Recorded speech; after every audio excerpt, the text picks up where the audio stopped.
मंदिरिनात्मनं स्वयं रूपं समविश्रुतं हिंदुस्ताने नमस्कृतं भुवमिकारि दुनियगमय पारा पावने अक्षर गलवित सारा चारों वेद शक्ति है जाकी ताकी महिमा जगत प्रकाशी आत्म तत्त्वैश्वर्यं महामान्यं जगद्गुरुं कृष्णं सूर्यं वन्दे श्रीगुरुतारणं वन्दे श्रीगुरुतारणं वन्दे श्रीगुरुतारणं वन्दे श्रीगुरुतारणं सुतात्मदेव की जय रामधर की जय राम सच्चे सार महाराज की जय। देखो यहाँ अनुभव करो, एक भाव यहाँ समझना, सम्यक की शुद्धि का एक भाव है। गाथा नंबर 105 से 109 नंबर तक ही चलेगी। एक इसे अनुभव में लेना, प्रमाण क्या है, प्रमाण किसी कहते हैं और प्रमाण की महिमा क्या है। और प्रमाण पूर्वक ही अनुभव में पहले प्रमाण करना, पहले प्रमाण और फिर बाद में परिणाम करना। पहले प्रमाण, इसके बाद परिणाम। अगर बिना प्रमाण के परिणाम हो गया तो अंधश्रद्धा का कण तो बन जाएगा, लेकिन अंदर की स्थिति की जो भाव आना चाहिए वो नहीं आ पाओगे। ऐसे भाव को यहाँ दिया है कि प्रमाण इसे कहते हैं। पहले यहाँ से देखो, आगम से देखो, प्रिय एक प्रमाणम, देखो आएगा ये गाथा पढ़ने को, जिसके द्वारा, देख रहा, जिसके द्वारा पदार्थ जाने जाते हैं उसे प्रमाण कहते हैं। पदार्थ जाने जाते उसे प्रमाण कहते हैं, उसे प्रमाण कहते हैं। अर्थात जिसके द्वारा वस्तु का समीचीन ज्ञान होता है उस ज्ञान को प्रमाण कहते हैं। समीचीनी माने कोई के बनाए द्वारा नहीं, कोई के बनाया द्वारा नहीं। जैसे भैया उनने धर्म बना दो, ये सो धर्म बनानी चीज नहीं थी। धर्म कब से, बोले आज्ञानुग की व्यवस्था, परंपरा है धर्म है। तो जाग समीचीनी माने वस्तु बनाई ली जाए, वस्तु सदा अनंत काल की जैसी व्यवस्था है पेशी। गुरु महाराज ने इस प्रमाण को इतनी गहराई से कहा, इतनी गहराई से कहा, बस दो चीजें नहीं बनाई जा, तो दो चीजें नहीं बना सको। एक तो अपनी आत्मा, ममात्मा सुखीय स्वभाव है जिसे बनाया नहीं जा सकता और ना बना। और एक जो शुद्ध अणु है उद्गल का अणु मिलके तो अणुबम बन जाए, लेकिन अणु मिलने के बाद भी अणु ही। ऐसे ही उसका दूसरा भाग नहीं होता, ऐसे ही आत्मा परिपूर्ण है जिसे बनाई नहीं जाए। ऐसा ना आत्मा को बनाया जाता और ना उद्गल के अणु को बनाया जाता। ये दोनों व्यवस्था इतनी व्यवस्थित है पर उस व्यवस्था की व्यवस्था को जान लेना, उसका नाम भी प्रमाण है। अब देखो यहाँ प्रमाण में क्या आगे देखो, हेत की प्राप्ति व अहित का परिहार करा, अहित का परिहार करा और हित की प्राप्ति करा। हित की प्राप्ति व अहित का परिहार ज्ञान से ही होता है। अतः वस्तुतः ज्ञान ही प्रमाण है। अब ज्ञान ही प्रमाण है, अब जब ज्ञान ही प्रमाण है फिर भाई ज्ञान प्रमाण दो प्रकार का, देखो कितना, दो प्रकार का। एक है प्रत्यक्ष प्रमाण और दूसरा है परोक्ष प्रमाण। अब प्रत्यक्ष प्रमाण किसे कह रहे हैं, तो प्रत्यक्ष प्रमाण का यहाँ मन और इंद्रियों की सहायता के बिना अर्थात आत्मा से जो पदार्थों को स्पष्ट जानता है उसे प्रत्यक्ष प्रमाण कहते हैं, प्रत्यक्ष प्रमाण कहते हैं। और अवधि ज्ञान व मना पर्याय ज्ञान, देश प्रत्यक्ष ज्ञान है और केवल ज्ञान सकल प्रत्यक्ष। ये आगम के अनुसार, सिद्धांत के अनुसार व्यवस्था बिल्कुल व्यवस्थित है। आगे दूसरा है परोक्ष प्रमाण। परोक्ष प्रमाण का क्या है? परोक्ष प्रमाण में इंद्रिय, मन, प्रकाश, उपदेश आदि की सहायता से होने वाले पदार्थों के ज्ञान को परोक्ष प्रमाण कहते हैं। परोक्ष प्रमाण कहते हैं यह ज्ञान आत्मा के अलावा अन्य निमित्त से होता है। मति ज्ञान व श्रुत ज्ञान परोक्ष प्रमाण है। जो ज्ञान अपने विषय को स्पष्ट नहीं जाने वह परोक्ष प्रमाण है। इसके भी 5 वेद, और 5 वेद की देखो कितना बड़ा प्रमाण दिया, और इतने पूरे प्रमाण को गुरु महाराज ने एक गाथा में दिया। कितनी गाथा में? एक गाथा में, माने इतना पूरा विषय बताएंगे, और विषय को केवल बड़े संक्षेप में बता दिया। आगे देखो ये 5 तरह का परोक्ष प्रमाण के कितने वेद हो गए? 5 तरह के। कैसा हो गया? पहला है स्मृति। स्मृति, स्मृति में पूर्व में जिस पदार्थ को जाना था उसे ही याद करके कालांतर में जान लेने को स्मृति कहते हैं। स्मृति कहते हैं। अब प्रत्यभिज्ञान में आएगा, पहले की बात याद करके प्रत्यक्ष पदार्थ का निश्चय करना। जैसे कि नील गाय के बारे में सुना था कि गाय ऐसी होती है, और जब जंगल में जाकर देखा और नील गाय मिल गई, तो मिल गई ना, तो सुना था ऐसी होती है, और जब सामने मिली तो बोली हाँ जी देखो। और वन में जाकर देखा तो यही पक्का विश्वास हो गया कि जैसा सुना था वैसा ही अनुभव आया। तो ये है प्रत्यभिज्ञान में। आगे तर्क के द्वारा सिद्ध होती है वस्तु स्वरूप की व्यवस्था। तर्क क्या? किसी वस्तु या तत्व के बारे में अनिश्चय की स्थिति होने पर से चर्चा कर निर्णय करना तर्क है। जैसे आत्मा है सो चेतन है, और धुआं है सो अग्नि। आया ना? अब कई जगह क्या लगे आत्मा, आत्मा माने के चेतन न माने। अरे चेतन है सो आत्मा है, और आत्मा है सो चेतन है। कहीं बोले अग्नि या धुआं का ये प्रमाण दिया कि जहाँ अग्नि है वहाँ धुआं होगा ही होगा, और धुआं है अग्नि है ही होगी। जब तो ऐसा ही तर्क के द्वारा वस्तु को सिद्ध किया। और ऐसा समझ के एक और अच्छा होता है इसमें अनुमान। अनुमान कहते हैं लक्षण के द्वारा पदार्थ का निश्चय करना। जैसे कहीं पर धुआं उठता दिख रहा है तो यह समझना कि वहां पर अग्नि। लक्षण है, लक्षण के द्वारा। तो कितनी जगह जी? 4। 5वां है आगम। और आगम को इसलिए ये सब पूरा विषय को देखो गुरु महाराज कितनी सरलता से कहेंगे, क्योंकि वे भी कह के चले गए 550 वर्ष पहले कहा। तो कितना एक एक वस्तु को, पूरे आगम को कैसे उनने अध्यात्म में घटाया। तो इसलिए एक बार पहले यहाँ पढ़ लो, एक बार यहाँ देख लो, और फिर उसे अनुभव से सिद्ध करो कि कितना अध्यात्म के वैभव को कितनी सरलता से गुरु महाराज ने कहा, कितनी सहजता से कहा, कितनी समरसता से कहा, कितनी करुणा से कहा कि जगत का जीव ये बाह्य चक्र में भी ना उलझ के अपने स्वरूप पे दृष्टि रखे। अब 5वां कौन सा है? आगम। 5वां कौन सा है? आगम। तो आगम का देखो क्या है मतलब, जिनेंद्र भगवान के वचन के आधार पर पदार्थ को जानने को आगम कहते हैं। जैसे शास्त्रों के द्वारा जाना जाता है कि ये लोक का स्वरूप क्या है, ऐसा एक आगम का विषय तो आया पकड़ में। अब इन स्मृति, विज्ञान, तर्क, अनुमान, आगम, तो ये काय के भेद है? परोक्ष प्रमाण के। और प्रत्यक्ष के कितने? तो यहाँ भेद नहीं है, बस अभेद ही अभेद सत्ता। भेद पर भी ऐसा बन जाता है कि जहाँ अवधि ज्ञान और मनपर्य ज्ञान की स्थिति है वहाँ देखो एक भेद बन गया। कौन सा भेद बन गया?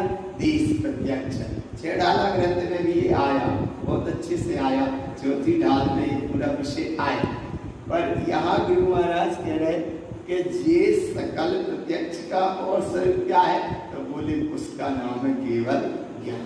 सुबह भी एक चर्चा आई थी, ज्ञान गुण असाधारण गुण है, क्योंकि ज्ञान गुण बड़ी अलौकिक अवस्था है। ज्ञान में तो सब झलकते हैं, लेकिन सब में ज्ञान नहीं मिलेगा। देखो ज्ञान गुण में दर्शन गुण झलकेगा, लेकिन दर्शन गुण में ज्ञान गुण नहीं मिलेगा। पुरुषार्थ का एक श्रेणी की स्थिति बनेगी, लेकिन भगवान ज्ञान भाव में नहीं बनेगा। ज्ञान इसलिए असाधारण गुण है, तो वो तुम्हारी एक ज्ञान की व्यवस्था है, एक ज्ञान गुण है। और जहाँ ज्ञान गुण को केवल ज्ञान कहो, तो केवल ज्ञान माने एक अकेला, एक केवल ज्ञान स्वभाव वाला भाव, यहाँ स्वभाव वाला भाव। और केवल ज्ञान कहते हैं उस अवस्था को जहाँ चार चतुष्टय प्रकट हो गए, अनंत प्रभु है, केवल ज्ञानी है। तो केवल ज्ञान उस अवस्था का नाम है। केवल ज्ञान अकेला अपने ज्ञान का स्वभाव वाला भाव है, और ज्ञान गुण असाधारण गुण है। अब ऐसी अवस्था को काय से अनुभव में लेना, अपने ज्ञान से। काय से निर्णय करना, अपने ज्ञान से। कौन से काय से निर्णय करना, अपने ज्ञान से। क्यों निर्णय करना, क्योंकि ज्ञान समुच्चय सार। और जब भी वस्तु स्वरूप का निर्णय हो रहा है, तो काय से निर्णय कर रहे हैं, ज्ञान से। और ऐसे ज्ञान के निर्णय का आप देखो, प्रत्यक्ष और परोक्ष, ये प्रत्यक्ष परोक्ष प्रमाण का सम्यक की शुद्धि का एक 14वां विषय। और सम्यक इतना जब शुद्ध है, वो शुद्ध था, वो शुद्ध ही है, शुद्ध ही रहेगा, तो इतनी तरह से कहने की क्या आवश्यकता है। 40 तरह से, और 40 उसमें विषय न निकलेंगे तो बहुत विषय है। माने 657 नंबर गाथा तक आवे, 25 नंबर गाथा से यहाँ तक आए, 105 नंबर गाथा था, भविष्य कितने आ गए, 15 देते 14 विषय आ गए। और जब 657 नंबर गाथा तक पहुंचोगे, तो कितनी भगवान, हमें तो 100 गाथा पूरी नहीं हुई। 100 गाथा में इतना विषय बता दिया कि 15 तरह से सम्यक की शुद्धि का विषय बता दिया, 16 तरह, 15 तरह, 14 तरह बता दिया। आगे और जब चलोगे तो भगवान कितना है, इसलिए आगम अथाह है। आगम का अनुभव करने के लाने अब अपनी क्या तैयारी होना चाहिए, तो यहाँ गाता पढ़ो 105 नंबर की। प्रमाणम तुल्ये प्रोक्तम शास्त्रे च समं ध्रुवं परोक्षं आदिजानाति प्रत्यक्षं परमं बुधैः। प्रमाण 2 प्रकार का कहा गया है। जिन शासन में एक बात आई है, जिन शासन में प्रमाण 2 प्रकार का कहा गया है, और जहाँ प्रमाण पूर्वक ध्रुव शाश्वत स्वभाव का अनुभव हो, और उस विराट अनुभवता के अनुभव में ठहर जाओ। माने प्रमाण तो है, लेकिन प्रमाण देने का भी भाव ना रह जाए। प्रमाण तो है, लेकिन प्रमाण देने का भाव न रह जाए। ऐसी अवस्था को गुरु महाराज कह रहे हैं समम ध्रुवम। समम माने समम, समम माने बिल्कुल, जहाँ शुद्ध भाव, शुद्ध परम पारमिक भाव है। जैसे देखो ऐसे आज पकड़ है, तो अवधि ज्ञान और मना पर्याय ज्ञान, लेकिन जब एक ज्ञान होगा, एक मिनट पहले हम पूरी कर लें। एक भाव समझना, भाव कैसे कह रहे हैं, जहाँ प्रत्यक्ष का कैसा प्रत्यक्ष, देखो ले, अवधि ज्ञान और मना पर्याय ज्ञान, देश प्रत्यक्ष ज्ञान, देश प्रत्यक्ष, इसलिए वहां ये प्रत्यक्ष और केवल ज्ञान सकल प्रत्यक्ष। ये उस अपेक्षा है बात कहने में कि अधिक से अधिक ज्ञान होंगे तो 4 होंगे, और 1 होगा तो केवल ज्ञान। पर यहाँ गुरु महाराज का देखो और भाव कि तुम्हें वो परोक्ष माने, मति ज्ञान, शुद्ध ज्ञान का उतना बहुमान ना करके, बहुमान उसका कर रहे हैं जो प्रत्यक्ष में है। तो प्रत्यक्ष में है माने, तो है माने है। तो ऐसी सत्ता चूंकि बिल्कुल भाव आगम के अनुसार एक है कि एक साथ में अगर ज्ञान होंगे तो चार हो सकते हैं, मति ज्ञान, शुद्ध ज्ञान, अवधि ज्ञान, मना पर्याय ज्ञान। लेकिन एक ज्ञान होगा तो कौन सा होगा? केवल ज्ञान। एकादीनी वाच्यानि उपदेकस्मिन्या चतुर्भ्या, ऐसा सूत्र जी में सूत्र भी आया कि एक साथ ज्ञान हो सकते हैं तो चार हो सकते हैं, चतुर्भ्या माने चार हो सकते हैं। लेकिन जब एक ज्ञान होगा तो केवल ज्ञान होगा। तो अब यहाँ ये भाव देखो, भाव केवल ज्ञान एक होगा, वो बिल्कुल चार घात या कर्म क्षय होंगे।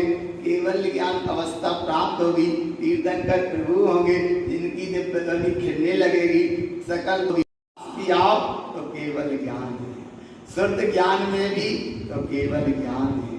तो केवल ज्ञान अब ये समझना कि यहाँ मति ज्ञान शुद्ध ज्ञान में केवल ज्ञान कैसे?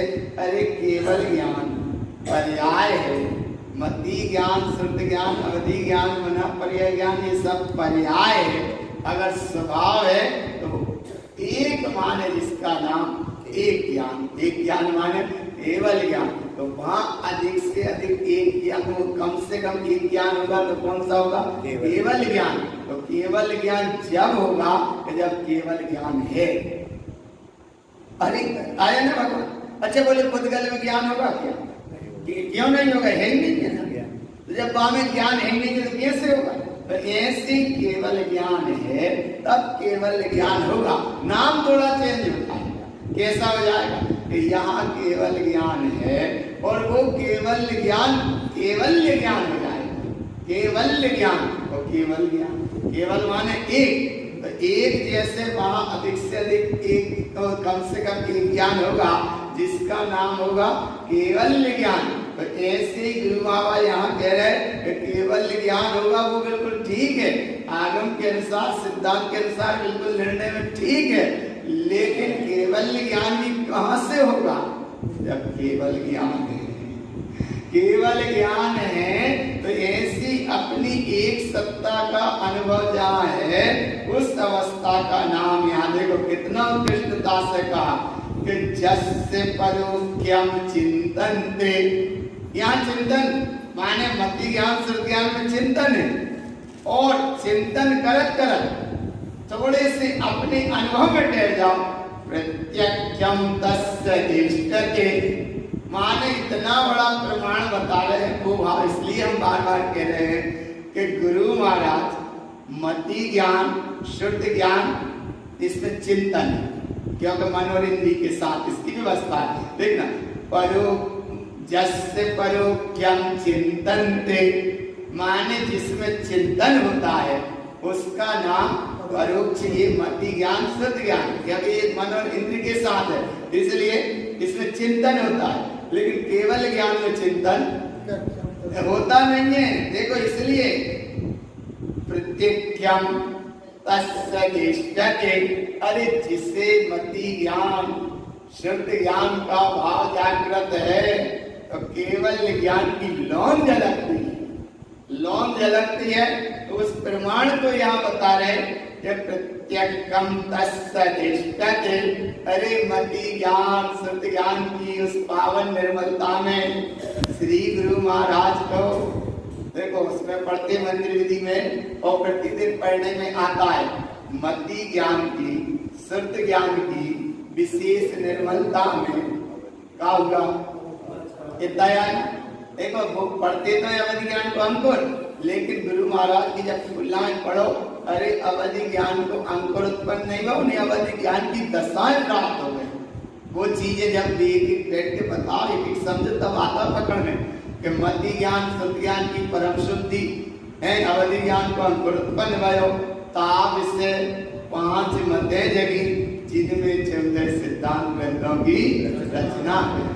माने वो ज्ञान, तो ऐसा वो ज्ञान की विराटता को जहाँ मति ज्ञान और शुद्ध ज्ञान ही शुद्ध है, तो ऐसी शुद्ध अवस्था में केवल ज्ञान की लौन झलकती है। तो गुरु महाराज एक प्रत्यक्षता को अपने प्रमाण पूर्वक बता रहे हैं। कैसा बता रहे हैं कि देखो, जस्य परोक्यम चिंतन्ते, अगर तुम चिंतन ही करे तो ऐसा चिंतन करो जैसे एक चिंतन करा कि मैं वो उसमें पढ़ते हैं छेदाना में भी एक सूत्र आया इसमें पढ़ते कैसे मैं सुखी दुखी में रंग कराओ मेरे धन ग्रह को धन प्रभाव मेरे सुत दिए में सबल दीन बेरूप सुवक मूरख प्रवीण। उत्कृष्टता से कहा कि जो ज्ञान तो है नहीं है और ज्ञानवान बन गया। देखो सबक सबक माने बिल्कुल मूर्ख प्रवीण है नहीं और मान लिया ऐसा। तो ये मान लिया तो यहाँ गुरु महाराज कह रहे हैं कि पहले है फिर उसका अनुभव है और उस अनुभव की कसौटी पे खरा उतरे उसका नाम ज्ञान माने ज्ञान प्रमाण सुख और अज्ञान प्रमाण दुख। अज्ञान है तो दुख ही दुख की यात्रा है, ज्ञान है तो सुख है और उसमें प्रमाण है ज्ञान प्रमाण सुख अज्ञान प्रमाण दुख और अनुभव प्रमाण मुक्ति। तो अनुभव यहाँ भी इतना दे रहे हैं अनुभव इतना अपने आगम पढ़ा जी इतना ये आगम पढ़ा जी आगम का विषय और इस आगम को गुरु महाराज ने ऐसे उससे अनुभव से कहा इतने अनुभव से कहा कि बोले मति ज्ञान शुद्ध ज्ञान की पावन निर्मलता में भी बोले उस अवस्था में कह रहे हैं प्रत्यक्षम तस्य दृष्टते। अरे केवल ज्ञान का भाव केवल ज्ञान स्वभाव केवल ज्ञान की सत्ता त्रिकाली अखंड ज्ञान सत्ता अरे यही दिख रही है माने यही झलक रही है। अगर चूंकि केवल ज्ञान नहीं है लेकिन फिर भी है प्रत्यक्ष में माने अब प्रकट में नहीं है लेकिन फिर भी विश्वास तो है काय को विश्वास मैं ज्ञानानंद तो ज्ञानानंद स्वभाव ये तो ज्ञान को आनंद आए तो प्रसन्नता रहनी चाहिए। देखो ज्ञानानंद और ज्ञान से खिसके जहाँ जुड़े सो नंद और खिसके सो विनंद। विनंद माने उदासी और नंद माने आनंद की लहर प्रसन्नता की लहर। लहरों को पकड़ना नहीं क्योंकि पर्याय लेकिन फिर भी बहुमान तो आता है काय का बहुमान आ रहा है कि इतनी गहराई से गुरु महाराज बता रहे कि तुम्हें प्रत्यक्ष को भी प्रमाण करके अनुभव में बता रहे अनुभव आप कैसे अनुभव करें तो देखो जिन उक्तम समम शुद्धम प्रमाणम भाव समाचरे जिनेन्द्र परमात्मा ने जैसा कहा वैसा शुद्ध उपयोग पूर्वक स्वभाव में अनुभव में शुद्ध सत्ता को ले लिया और वैसा ही भाव पक्का बना रहे इसका नाम है प्रमाण समाचरित। समाचरित माने कहने को विषय नहीं है अनुभव का विषय है। कैसा कहने का विषय नहीं है अनुभव का विषय है चर्चा का विषय नहीं है चर्या का विषय है उच्चारण का विषय नहीं आचरण का विषय है अनुवाद का विषय नहीं उपयोग का विषय है। काय का विषय उपयोग का और उपयोग में क्या दिया प्रमाणम भाव समाचरित। हे भगवान आत्मा कितने प्रमाण परिपूर्ण चेतन सत्ता निधि अखंड निधि है और प्रमाण है और हमें स्वीकार माने प्रमाणम भाव समाचरित।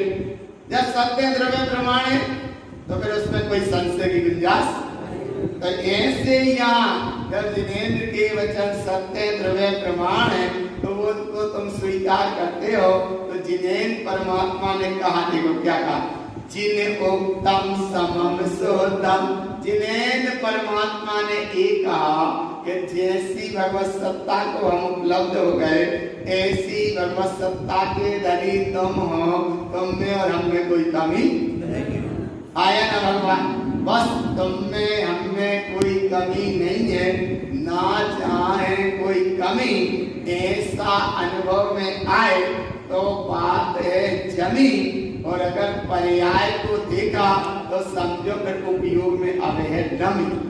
नमी नमी माने बह रहा है कहीं ना कहीं, और नमी उसको कहते पिलपिले को।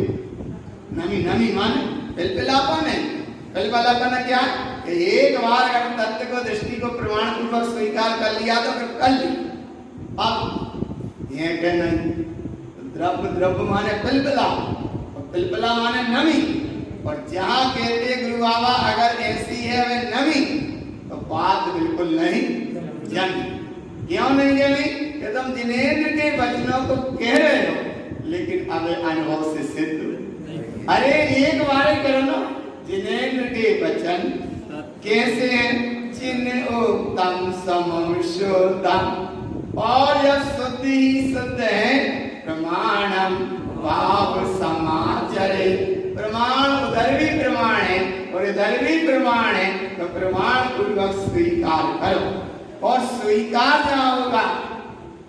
आप फिर देखो आगे फिर सचेत करते हैं, परोक्षम ज्ञान सद्भावम, क्योंकि वह स्वीकार होगा मन और इंद्रिय बीच में है, तो इसलिए परोक्ष ज्ञान की बात, परोक्ष प्रमाण की बात आ रही है।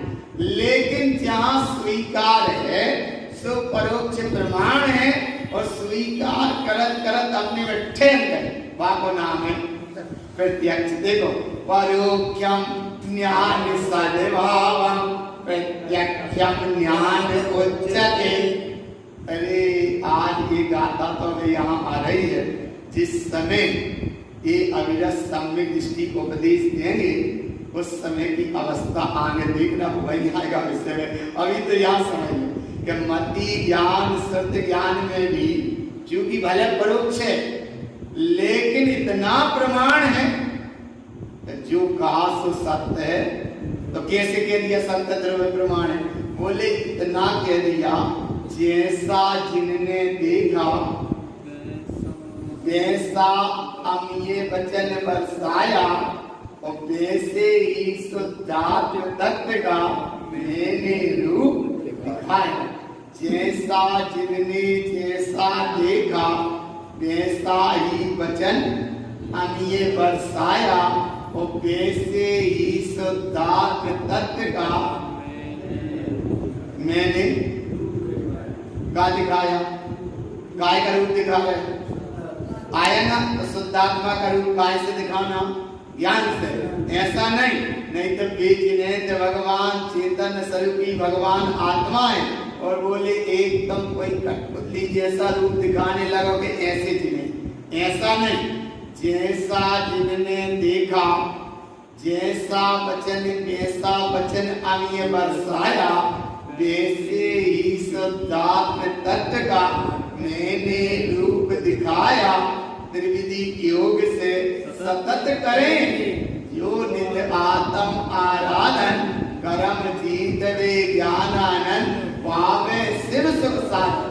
तो ऐसा यहाँ प्रमाण दिया है कि मति ज्ञान सत्य ज्ञान की इस पावनता में इतना भाव जागृत रहता, तब तो सम्यक दृष्टि है। और देखो उपाध्याय पद में मति ज्ञान और आचार्य पद में शुद्ध ज्ञान, और ऐसे उस पद में भी इतना प्रमाण दिया। और एक ऐसे समझ लो, आर्ष वचन और आगम वचन।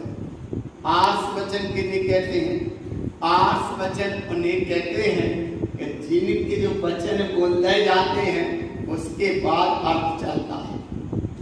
आर्ष वचन माने जो कहीं कटते नहीं।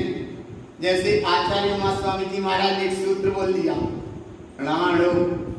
प्राणो माने अणु, और अणु की परिभाषा तो हो जाएगी, लेकिन अणु की अवस्था का शब्द जो उमा स्वामी जी ने कहा उसकी अब कहीं वो शब्द कटने वाला नहीं। ऐसे तारण स्वामी ने एक सूत्र दे दिया, जैसे देखो पढ़े गुने मूड ना रहे, तो ये उनने कह दिया।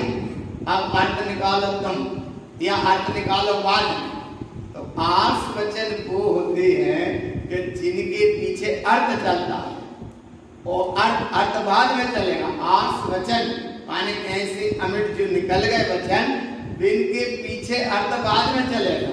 जैसे देख सूत्र कह दिया, ममात्मा सुखी स्वभाव, कि मेरा ये आत्मा या आत्मा स्वीकृत है, ये बनाया नहीं जाता, बन नहीं सकता और आज तक आत्मा कभी बना नहीं है।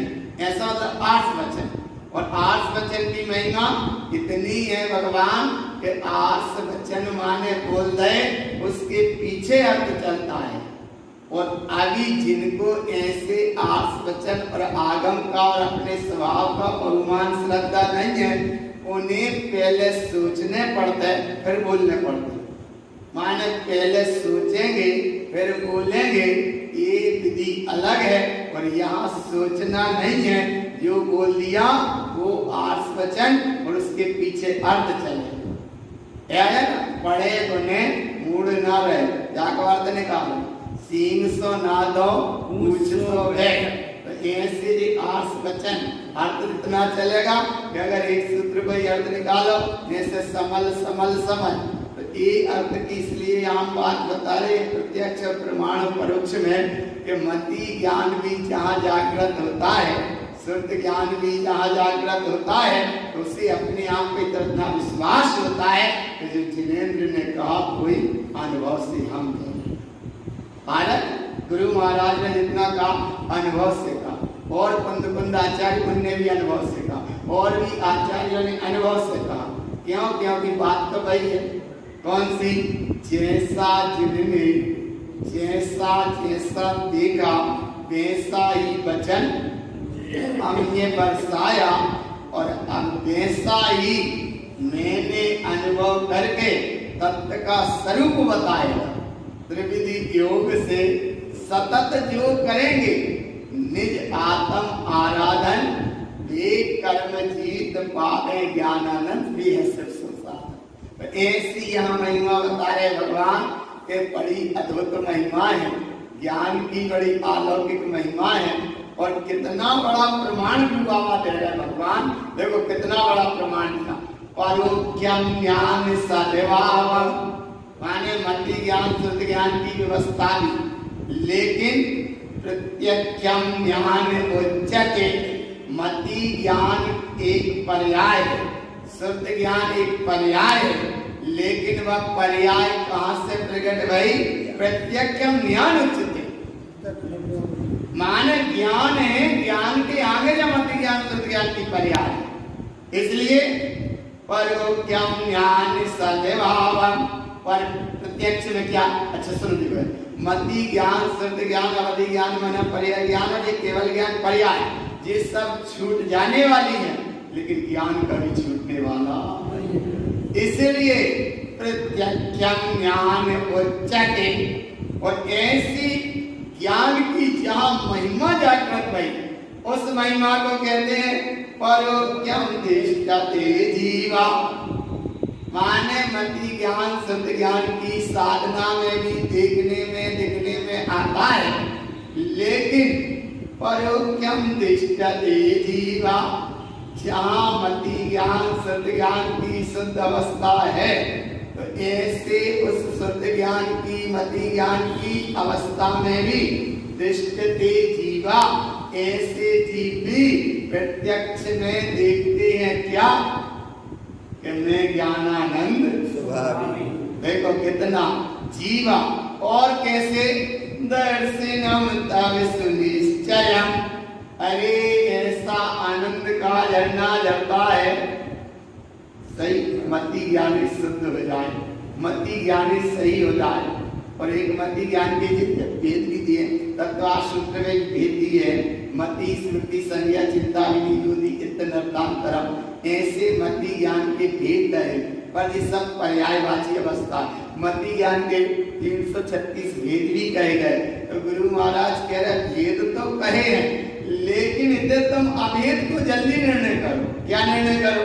माने डायरेक्ट तुम्हारा काम बने तो वो निर्णय हटे, और कल कर ले, विचार कर ले, देख ले, और अगर कल आप ना पा, काल का कोई भरोसा है, कल का कोई भरोसा नहीं, काल आ जाए। अरे रावण के लाने नहीं, काल के लाने वो जब बैठता था अपने आसन पे, तो काल को दबा के रखता था। क्या कहता था?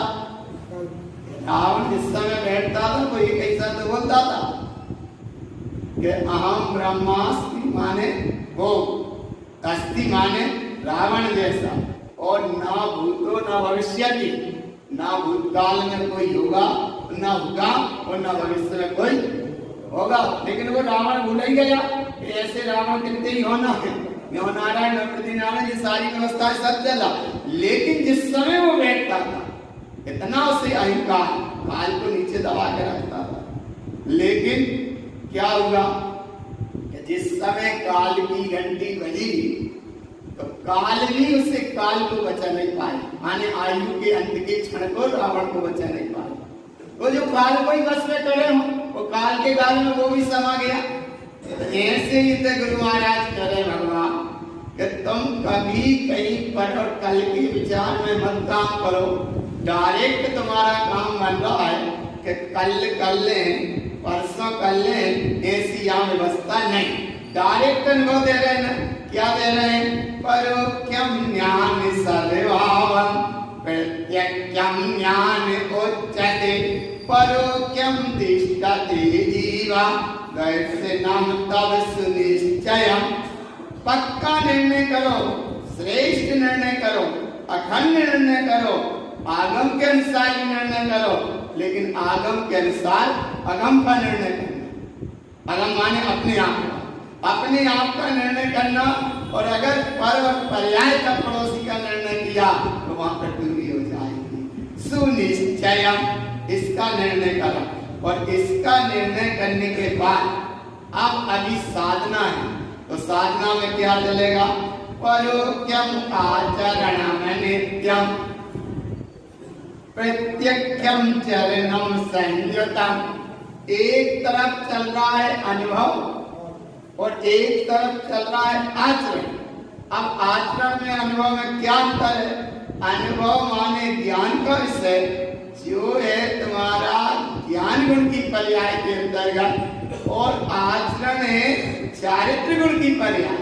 वहां डूबने की अवस्था है, एक तरफ जानने की अवस्था है, एक तरफ जानना और एक तरफ डूबना। और कैसे डूबना देखो, परोक्यम आचरणम नित्यम प्रत्यक्षम चरणम संयुतम।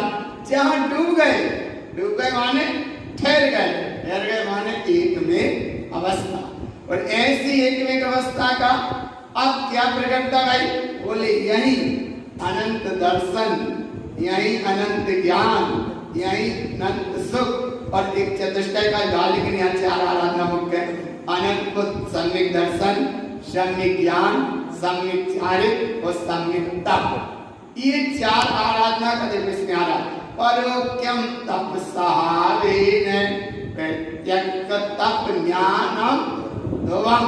तो सम्यक दर्शन, सम्यक ज्ञान, सम्यक चारित्र, सम्यक तप। अब इसकी क्या विधि है? रत्नात्रय गुण आत्मा का गुण है। देखो आत्मा में क्या प्रकट हो रहा है? सम्यक दर्शन, सम्यक ज्ञान, सम्यक चारित्र। ये बिल्कुल प्रकट अवस्था है। माने रत्नात्म शुद्धात्मा तृतीयम गुणम। इस शुद्धात्मा के तीन गुण माने सम्यक दर्शन, सम्यक ज्ञान, सम्यक चारित्र और सम्यक तप बाहर की चीज है। बोले कैसे हो गई बाहर की? बोले एक तरफ प्रत्यक्षता से प्रकट होगा। प्रत्यक्षता से क्या प्रकट हो रहा? प्रत्यक्षता से प्रकट हो रहा रत्नात्रयम तृतीयम शुद्धम। ये रत्नात्रय के तीन गुण बिल्कुल तृतीयम शुद्धात्मा गुणम, ये प्रकट हो रहे हैं। लेकिन प्रकट कहां से हुए हैं? तब प्रकट हो रहे हैं। जेब में सिक्का रखे हो तो आरती में डाल रहे, और नहीं है सिक्का तो पड़ोसी को मुंह दिख रहे आ रहे पकड़ में आ रहे। प्रत्यक्ष का परोक्ष का ये जल्दी से जल्दी निकाल दिया और तो डाल दिया या रख दिया या गुल्लक में डाल दिया, और ना हुए तो अच्छा बोले कहते नहीं भाई ये एक सिक्का उधार दे दे, हम आज जा में डाल रहे हैं, कल आए हैं तो हम तुम्हें, तो वो उधार वाला दे तो दे, लेकिन भीतर से बाहर जरूर कह दे इतना सही नहीं था। अरे बोले नहीं नहीं बात नहीं है, नहीं नहीं बात नहीं है, कल दियो ना दियो बात नहीं है, लेकिन बात प्रत्यक्ष परोक्ष समझ में आ गया।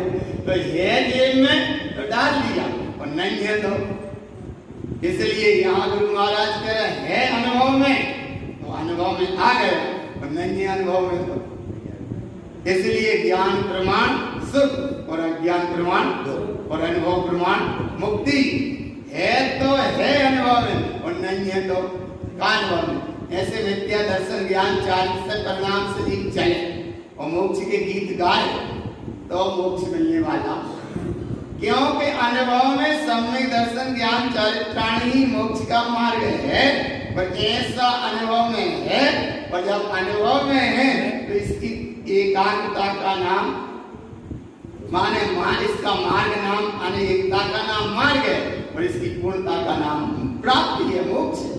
तो ऐसे यहाँ गुरु महाराज कह रहे भगवान कि पहले है पाए स्वीकार कर, है माने है। नाम को कितना अच्छे स्वीकार कर लेते हैं, जो परोक्ष का रखा नाम है, माता पिता का रखा नाम है, कितना स्वीकार कर लिया।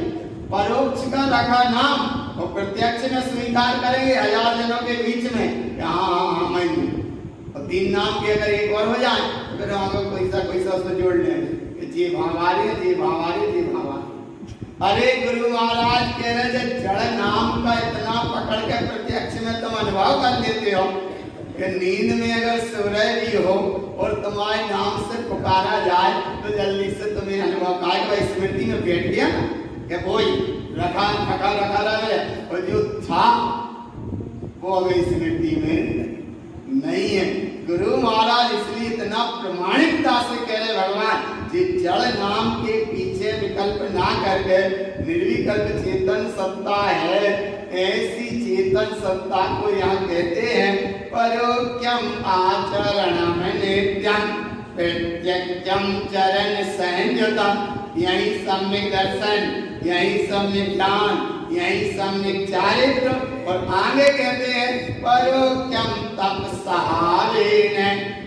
अरे तप जिसको सेके माने जिसे ताप दे, रत्नात्रय को जो ताप दे, रत्नात्रय को जो माने रत्नात्रय को जो निखार दे उसका नाम है तप। रत्नात्रय को जो निखार दे और मिथ्या दर्शन ज्ञान चारित्र को निकाल दे, मिथ्या दर्शन ज्ञान चारित्र को निकाल ले और रत्नात्रय को निखार दे, वहाँ नाम है तप।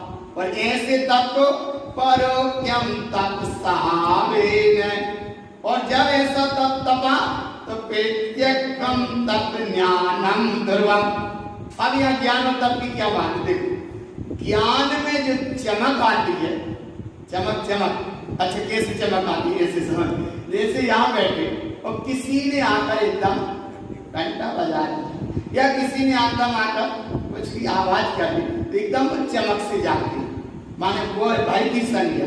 लेकिन यहाँ भगवान वो संज्ञा नहीं, यहाँ तप के साथ में वो संज्ञा है कि बाहर से चाहे ओले बरसे, चाहे बाहर से सोले बरसे, लेकिन कहीं कितनी प्रतिकूलता आती है, चाहे सिर पे भले क्यों सिगड़ी ना लगती जाए, जाको नाम वो तप का परिणाम सिर पे जहाँ सिगड़ी भी रखी है और या जिन्हें नदी में भी डुबा दें या जिनके कान में किलारी डूब गए, आया ना ये। और ये घटना महावीर स्वामी के कान में तिलक डूबे या तारण स्वामी को नदी में डुबाया या गजकुमार मुनिराज के सिर पर सिगड़ी रखी, इतनी ये सब घटनाएं घटी। लेकिन इतना सब होने के बाद भी वो चमके नहीं। क्यों नहीं चमके? क्योंकि उन्हें भीतर से कोई भय नहीं था, एक परिणाम। और दूसरा परिणाम प्रत्यक्ष में ये था कि भगवान जो जल रहा है उसका स्वभाव अलग है और जो जान रहा है उसका स्वभाव अलग है। जानने वाला ज्ञान है और जलने वाला ये जड़ शरीर है। इसलिए यहाँ प्रत्यक्षम तप ज्ञानम ध्रुवम। अरे जानने वाला ज्ञान है और जलने वाला ये शरीर है, जलने वाला नाशवान है और जानने वाला ज्ञान भगवान। तो वो सिर पे सीढ़ी जैसे रखे हों इतना उपसर्ग सामने से चल रहा हो, सामने से नहीं, खुद पे ही जो उपसर्ग घट रहा हो, लेकिन क्या है? प्रत्यक्षम तप ज्ञानम ध्रुवम, अपनी ज्ञान स्वरूपी चैतन्य भगवान आत्मा में वो इतने लीन है, तो बाहर से भले ये ताप दिया जा रहा है, लेकिन इस ताप से कोई प्रयोजन नहीं, उनका तप तो भीतर से तपम च अपसद्भाव, ऐसे स्वभाव में जो तप रहे हैं, इसका नाम ब्रजकुमार मुनिराज। और अगर 500 मुनियों को घानी में फेल लिया तो भी काय में तप रहे हैं? अपने स्वभाव में तप रहे। स्वभाव में तपे इसलिए ज्ञान की साधना में, एक सूत्र बहुत अच्छी अथवा में लेना, ज्ञान की साधना में अज्ञान ज्ञान का रूप बना के आता है और इतना मूर्छित कर देता है कि वो नीचे गिरा देता है। जब नीचे धड़ाम से गिरता है तब उसे होश आता है कि हम कहां, और जब तक वो अज्ञान बहुत दूर भाग जाता है, गया वो गया। लेकिन ऐसी स्थिति में जो संभला रहे, को नाम है ज्ञान। देखो ज्ञान कैसे संभला रहे? राम सीता को खोज रहे हैं, ये आगम के अनुसार उदाहरण बिल्कुल पक्का, वे खोज रहे हैं और सीता का रूप बना के पार्वती सामने, काय का रूप बनाया? सीता का। और राम किसे खोज रहे हैं? पेड़ों से पूछ रहे, कहीं पत्थरों से, कहीं जहां को तो पूछ रहे हैं, लेकिन सीता का रूप बना के कहां खड़े हैं? पार्वती माने मां जैसा समझ आया ना। वो पार्वती ने किसका रूप बनाया? सीता का। और कहां खड़ी है वो? राम के सामने खड़ी है। और राम के सामने खड़ी है, राम सीता को खोज रहे हैं और पार्वती सीता का रूप बना के राम के सामने खड़ी है। और राम का मतलब ज्ञान कैसे काम करता? देखो, प्रत्यक्षम तप ज्ञानम ध्रुवम, ज्ञान इतना सजग था कि सीता का रूप बना के पार्वती खड़ी है, लेकिन सामने राम कहते हैं कि मां तुम जंगल में कहां? मां तुम जंगल में कहां? और किसको ढूंढ रहे हो? और किसका रूप बनाया? आ रहा ना, ज्ञान पकड़ में आ रहा, आया ना वर्मा? किसको खोज रहे थे वो? सीता को। और सामने कौन खड़ी है? हाँ, यहाँ माने रूप ही है ना। लेकिन इस रूप में उन्हें स्वरूप दिख रहा था। क्या स्वरूप दिख रहा था? बोले ये सीता नहीं, और विचार भी नहीं करो कि शायद ये सीता है कि नहीं है, कि नहीं है, सो तो नहीं। अरे इतना सब रूप बनाने के बाद भी वो खड़ी है सीता माने पार्वती, लेकिन वो राम क्या कह रहे हैं? मां तुम जंगल में कहां? और जंगल में ढूंढ रहे हैं सीता को, वो सीता का रूप बना के वो खड़ी, लेकिन दृष्टि कहां थी राम की? जिन परम पैनी सुबुद्धि चैनी दार अंतर, देर नहीं करी, वहां निर्णय होने में देर नहीं भाई। इसलिए प्रत्यक्षम तप ज्ञानम ध्रुवम, अरे माने प्रत्यक्ष ज्ञान सचेत करता है, और अगर सही में ज्ञान है तो हर समय तुम्हें जागृत करता है। ना जागो वो बात अलग है, लेकिन फिर भी वो सचेत करता है। और सचेत कैसे करता है? एक कंठ से असत शब्द बोला जा रहा है, असत्य शब्द बोला जा रहा है, लेकिन असत्य को भी ज्ञान सत्य जान रहा है। क्या जान रहा है? ज्ञान का काम जानने का है, वो बोलने का काम भी भाषा वर्ग करता है। असत्य बोलो तो और सत्य बोलो तो ज्ञान तो दोनों को जान रहा है। और राजा वसु ने सत्य को सत्य नहीं समझ पाया और असत्य बोलते गए, लेकिन सत्य की भीतर से चोट लगती गई।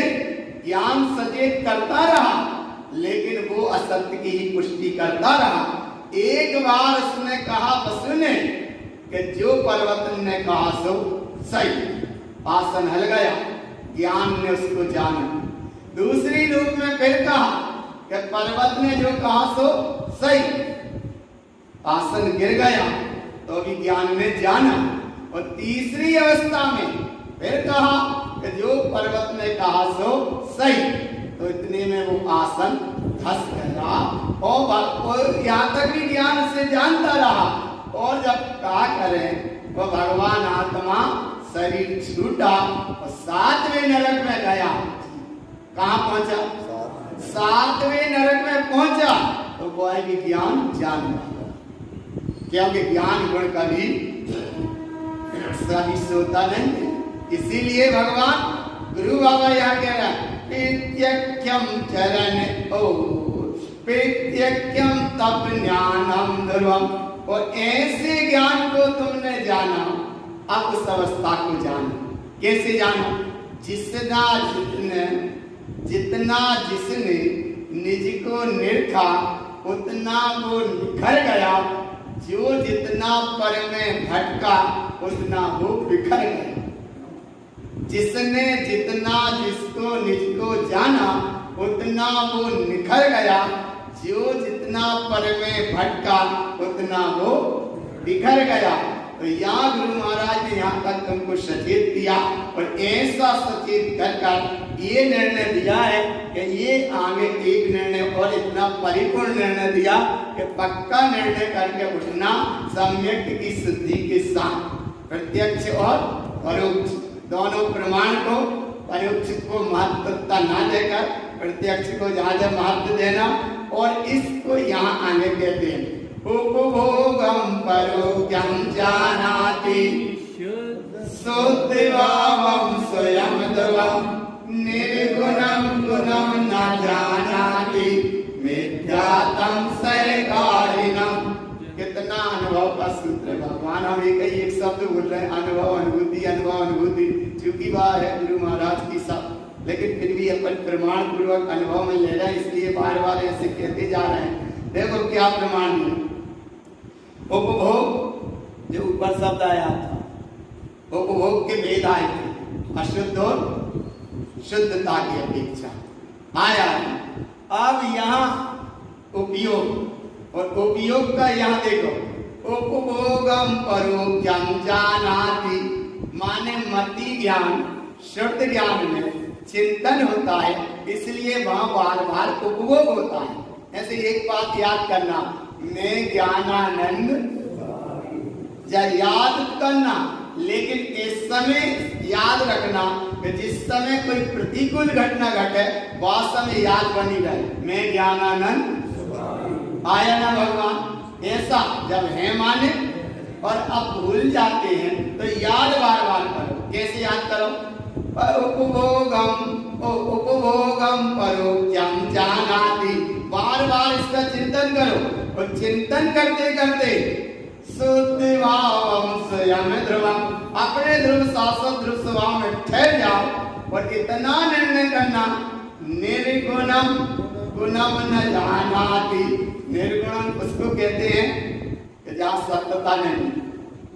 निर्गुण माने जैसे कहते नहीं जहाँ में बिल्कुल ही गुण नहीं है, एक ही गुण नहीं दिख रहा, तो ऐसे निर्गुणम गुणम न जानाति, माने आत्म गुण को नहीं जान रहा और ये विवाह कर्म पर पर्याय विद्यार्थ को जान के मान के उसे श्रेष्ठ मान रहा है।